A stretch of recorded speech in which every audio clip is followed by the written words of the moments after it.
Welcome दर्शक बंधु मखिनेश्वर तरफ आपण मानक नमस्कार।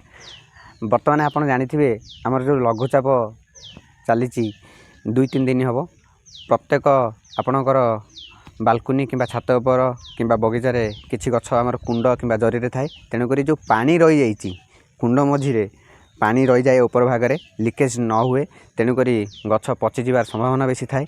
तेणुक देखो बर्तमान आमर ये एक कुंड में पानी रही जाइए बहुत मात्रा पानी रही जाइए तेणुक आम ताकू कौन करा कहीं जब पानी रहीगला तेने गछ पचिबार संभावना बहुत मात्रा अच्छी। देखो भल भाव में कुंड को टी आम शोईदे शोईदेकी कुंड तले एक होल अच्छी देखो ये बर्तमान होल ये भल धारुआ अस्त्र आम ताकू टे कणा करदे कणा कलापर पानी आउ कुंड भितर रहिबो नाही न रहिले कौन हम ना गछ पचिबार संभावना किसी ना।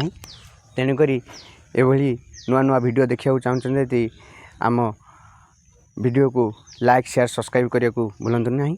नमस्कार।